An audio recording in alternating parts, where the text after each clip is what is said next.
Ini nama program, namanya program Abang Jago. Abang jawab gosip-gosip.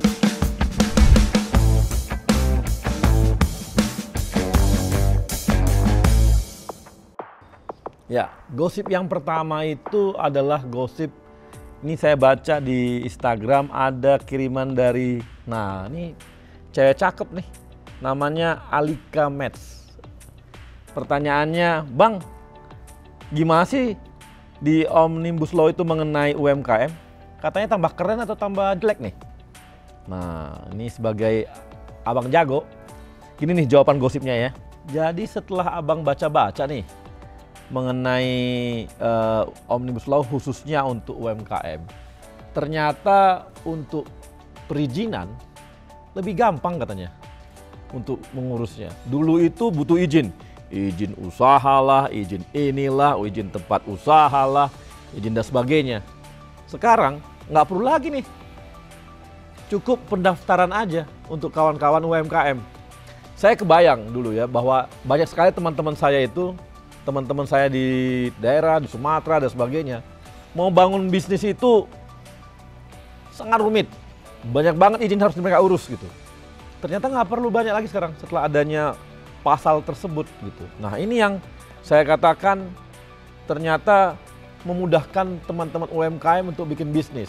Kan kita tahu bahwa Indonesia itu kekurangan entrepreneur karena susahnya mengurus izin. Dengan Omnibus Law ini malah mereka akan lebih gampang untuk ngurus izin. Sisi lain juga yang saya lihat untuk ngurus halalnya nih. Produk mereka kan ada produk halal. Kan kita tahu masyarakat Indonesia akan lebih nyaman, lebih merasa aman kalau ada sertifikasi halal di produk mereka. Dulu mereka harus bayar, sekarang di undang-undang ini mereka cukup gratis saja, nggak perlu bayar, maka akan ada sertifikasi halal untuk mereka. Nah, jadi satu urusan izin, yang kedua urusan nanti sertifikasi produk mereka. Ini pun ternyata diuntungkan dengan adanya undang-undang ini. Kemudian untuk hak cipta gitu ya, hak kekayaan intelektual misalnya.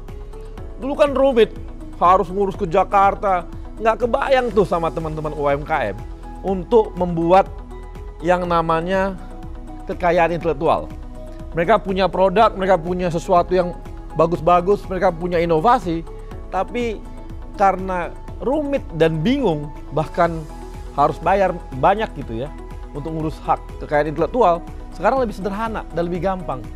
Ini baru urusan perizinan, belum lagi yang lain. Saya mau bahas lagi nih yang lain. Nah, ini lagi, lebih seru lagi nih. Ternyata sekarang, dulu itu kalau mengurus badan hukum perusahaan, mereka itu kebingungan. Bentuknya apa ya, UD atau CV aja deh. Dan mereka nggak bisa bedain nih antara CV dengan UD. Mereka nggak tahu bedanya sama PT. Aduh udah deh, kalau PT itu pasti mahal gitu. Sekarang ini enggak. Bikin PT itu cukup dengan, dulu ada namanya modal minimal yang harus disetor. Sekarang nggak perlu lagi pakai modal minimal. Artinya untuk bikin PT aja, teman-teman UMKM akan lebih digampangkan. Dan kita tahu, kalau dibuat dalam bentuk PT, maka mereka akan lebih gampang berbisnis, mengurus hal-hal yang lain untuk pemodalan dan lainnya. Hanya itu aja nih keuntungannya? Enggak juga, ternyata banyak banget nih. Bahkan sekarang kalau dulu ya UMKM itu katanya kalau minjam modal ke perbankan itu harus pakai aset nih yang dijaminkan. Dengan undang-undang ini nggak perlu lagi pakai aset. Cukup dengan kegiatan saja mereka udah bisa mengajukan kredit ke perbankan. Artinya banyak kemudahan yang diberikan. Baru 3 nih, saya belum cerita banyak lagi nih mengenai apa saja kemudahan-kemudahan yang akan diterima oleh teman-teman UMKM. Nah ini lagi, lebih keren lagi nih. Sekarang pemerintah pusat itu di undang-undang ini memberikan ruang sampai 40% pengadaannya, barang jasanya, itu untuk UMKM. Dulu nggak ada yang ngatur. Kita nggak tahu nih pengusaha mana yang masuk. Sekarang ini enggak. Sekarang udah ada ketentuan, 30% dari kawasan komersil itu diberikan kepada UMKM dan koperasi. Jadi harus ada ruang untuk teman-teman UMKM dan koperasi. Betapa menguntungkannya nih undang-undang ini. Makanya saya bingung. Banyak yang menolak. Wah, tolak nih Omnibus Law. Tolak semua. Padahal kita tahu nih, teman-teman UMKM lebih gampang kan. Orang sekarang udah makin gampang untuk berbisnis. Kita ini harus sadar juga, kita jangan lihat nih, kita kan orang-orang kolonial nih. Kalau teman-teman milenial itu pinginnya bikin bisnis, bikin usaha, bikin UMKM. Sekarang mereka dibantu oleh pemerintah. Pemerintah benar-benar melihat potensi UMKM di tempat sampai level desa. Sekarang level desa udah banyak orang bikin bisnis. Banyak industri-industri kreatif tumbuh di sana. Dan selama ini terhambat. Ini udah diberikan ruang oleh pemerintah. Makanya saya bingung, kenapa harus dihapuskan semua? Kalau memang ada yang pasal-pasal yang ditolak, ya silakan aja. Digugat aja ke yang kita tahu semua lewat MK, ya silakan, ya nggak masalah gitu. Tapi sampai hal-hal begini ditolak kan lucu gitu. Sangat lucu kita sampai mulai ini. Dan teman-teman mahasiswa, banyak sekali, hampir sekarang kalau zamannya saya nih, mahasiswa. Dulu zaman saya mahasiswa, mau tamat, itu mikirnya dia jadi karyawan, jadi PNS. Kalau sekarang enggak, kawan-kawan mahasiswa bikin bisnis. Ini sekarang dimudahkan kawan-kawan mahasiswa untuk bikin bisnis. Anda dimudahkan untuk jadi entrepreneur. Ini adalah usaha pemerintah untuk membangkitkan entrepreneur muda sampai level desa.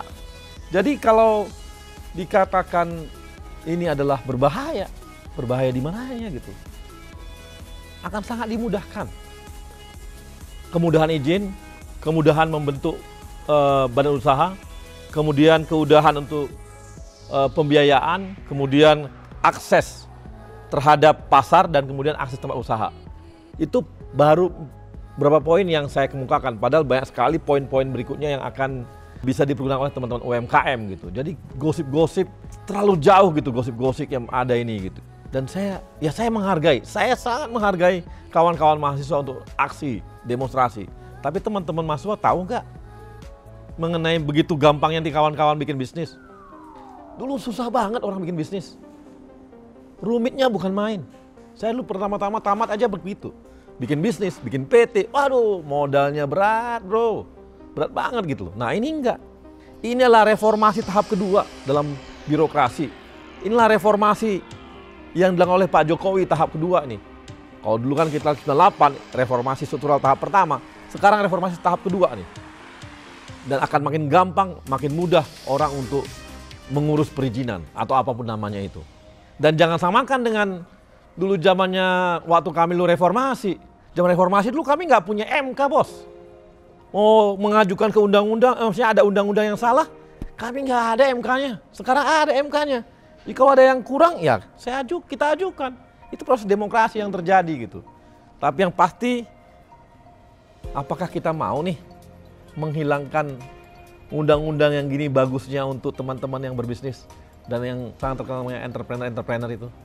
Jangan matikan semangat kawan-kawan milenial untuk bangun bisnisnya hanya gara-gara urusan perizinan yang sangat rumit itu.